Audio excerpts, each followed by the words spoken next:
আজকে আমি তোমাদেরকে আমার শ্বশুরবাড়ির ছোট্ট একটা ভিডিও করে দেখাবো। তো হ্যালো এভরিওয়ান, আসসালামু আলাইকুম। কেমন আছো সবাই?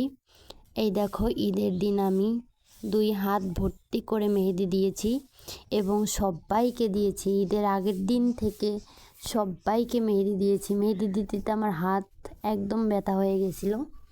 তো এই হচ্ছে আমার শ্বশুরবাড়ি। তো এই দেখো, ওটা হচ্ছে আমার বড় ভাইয়ার মানে আমার ভাসুরের ঘর, আর এটা হচ্ছে আমার ননদের ঘর, বাম ডান সাইডেরটা।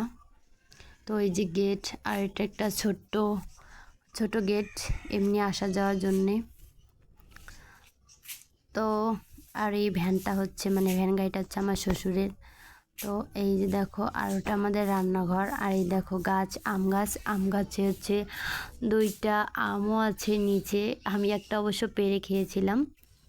আর এই হচ্ছে আমার শাশুড়ির রান্নাঘর। আর এটা হচ্ছে কলপার বা টিউবওয়েল পার, ঠিক আছে। এটা টিউবওয়েল পারটা অনেক বড়, যার কাজ করে অনেক ভালো লাগে। তো চাপ কলও আছে, আবার মোটরও আছে।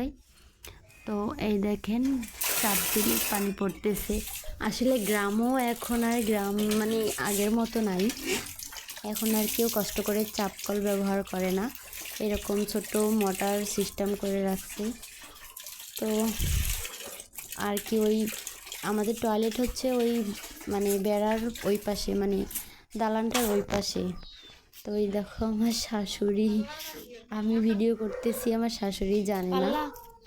তো তাই ছোট্ট করে আমি একটু ভিডিও করে দেখালাম, কারণ তখন কাজের সময় ছিল, কাজের ফাঁকে ছোট্ট একটা ভিডিও বানিয়েছি। তো তোমাদেরকে অন্য এক সময় আমি পুরো ভিডিওটা দেখাবো, সমস্যা নাই। আর ওই হচ্ছে গেট, আর গেটের ওই পাশে হচ্ছে রাস্তা, একদম রাস্তা, ঠিক আছে। এই রাস্তার সাইডেই হচ্ছে আমাদের বাড়ি। তো আমাদের বাড়ির কাজ এখনও কমপ্লিট হয়নি, আমার শ্বশুর এখনও কমপ্লিট করতে পারে নাই। তো ওই পাশে আবার দেখেন একটা দোকান সিস্টেমও আছে, মানে দোকান করবে। আর আমার শ্বশুরবাড়ি তোমাদের কাছে কেমন লাগলো অবশ্যই কমেন্ট করে জানিও এবং সাবস্ক্রাইব ফলো করে দিও প্লিজ।